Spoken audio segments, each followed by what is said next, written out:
ketika semua orang lagi sibuk bilang Selat Hormuz sudah ditutup, kemarin pagi Presiden Trump itu keceplosan mengatakan bahwa ternyata semasa perang ini Amerika telah diam-diam melakukan operasi senyap untuk membawa keluar 100 juta barel minyak dari Selat Hormuz dan dijual ke pasar bebas.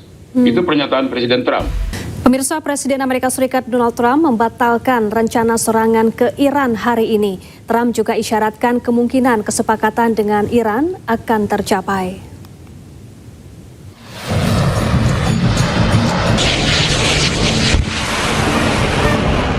Amerika Serikat batal menyerang Iran habis-habisan. Batalnya serangan ini disampaikan Presiden Amerika Serikat Donald Trump di media sosial miliknya Truth Social. Dalam pernyataannya, Trump mengklaim bahwa diskusi dengan Republik Islam Iran telah dibawa ke tingkat tertinggi kepemimpinan Iran dan disetujui. Serangan dan pemboman pun dibatalkan.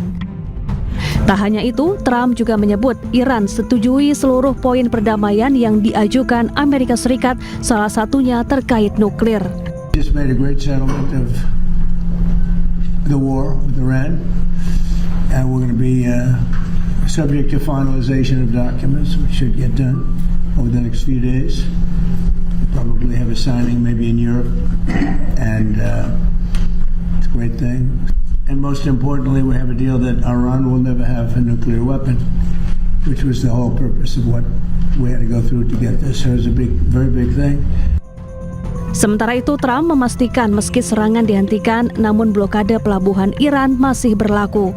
Iran pun masih melarang kapal untuk melintasi Selat Hormuz.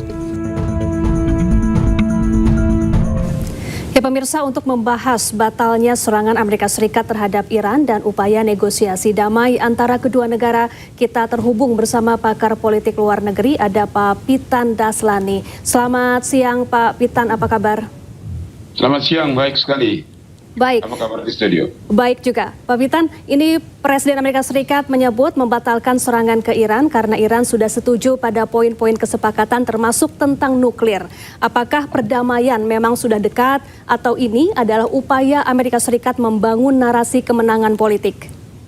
Begini, yang terjadi sebetulnya itu adalah Presiden Trump mengumumkan bahwa kesepakatan sudah difinalkan oleh kedua belah pihak dan akan ditandatangani pada hari Minggu tanggal 14 Juni di sebuah negara Eropa. Nah, kenapa dia sebut hari Minggu tanggal 14 Juni? Karena itu ulang tahun dia yang ke-80. Jadi dia ingin supaya disepakati ditandatangani pada ulang tahun dia yang ke-80. Tetapi habis dia bicara begitu, langsung dibantah oleh pemerintah Iran. Itu tidak betul itu. Karena apa? Karena kesepakatan itu harus ditandatangani oleh Mojtaba Khamenei, pemimpin tertingginya. Jadi ini bukan baru kali ini Presiden Donald Trump maju mundur, mau serang tidak jadi lagi, mau serang tidak jadi lagi. Ini kali yang ke-38 di dalam hitungan saya. Jadi sudah 38 kali beliau mengeluarkan pernyataan dan tidak jadi dilakukan apa yang disampaikan. Sehingga orang jadi bertanya-tanya, jangan-jangan ini ada permainan di pasar saham sehingga untuk menggoreng saham di sana, sampai orang berpikir begitu sekarang ini permainannya. Begitu. Jadi yang terjadi itu sebabnya maka Senator Partai Demokrat Elizabeth Warren itu menuduh bahwa itu keluarga Presiden Trump itu katanya lagi bermain saham sehingga membuat harga saham naik turun seperti itu. Jadi ada permainan di situ. Itu tuduhan dari Senator Elizabeth Warren. Tapi kalau ditanya apakah kesepakatan ini akan terjadi, saya katakan tidak akan terjadi. Kenapa tidak akan terjadi? Karena begini masalahnya. Yang memutuskan di Iran itu bukan garda revolusi, bukan presiden, bukan menteri luar negerinya, bukan ketua parlemen, tetapi pemimpin tertingginya. Itu masalahnya.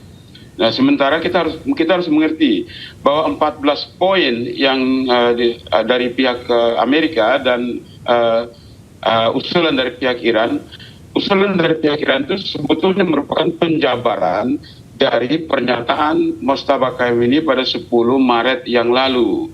Nah, 10 Maret yang lalu itu posisi Mojtaba Khamenei adalah dia mengajukan 3 tuntutan, yaitu semua sanksi harus dicabut, pasukan Amerika harus keluar dari semua negara Arab, dan Amerika harus membayar ganti rugi $500 miliar.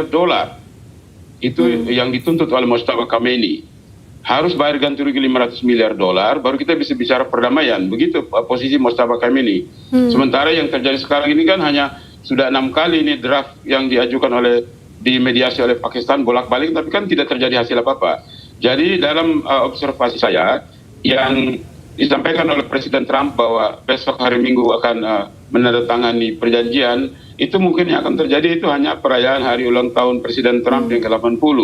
Tapi menandatangani perjanjian itu kan harus ada kesepakatan yang final dari Mustafa Khamenei yang sampai sekarang menurut pihak Iran itu, baik Kementerian Luar Negeri, juru bicara parlemen maupun juru bicara Garda Revolusi, belum ada kesepakatan final tentang apa yang dibicarakan. Baik, Pak Pitan, jika upaya negosiasi damai ini akhirnya betul-betul kembali gagal, apakah ini akan berpotensi masuk ke konflik yang lebih besar?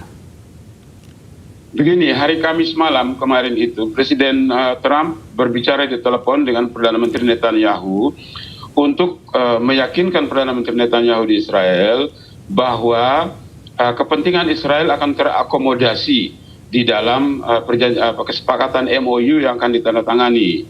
Nah, Perdana Menteri Netanyahu itu menuntut bahwa kalau ditandatangani MOU itu, maka syaratnya adalah semua uranium yang sudah diperkaya itu harus keluar dari Iran, dan yang paling kuat tekanan dari Perdana Menteri Netanyahu adalah semua fasilitas nuklir Iran harus dihancurkan. Jadi semua centrifuge dan semua fasilitas itu harus dihancurkan. Selama masih ada fasilitas nuklir itu Iran, maka kesepakatan apapun yang ditandatangani oleh Iran dan Amerika itu tidak ada manfaatnya dan tidak ada pengaruhnya bagi Israel. Israel akan terus menyerang Iran.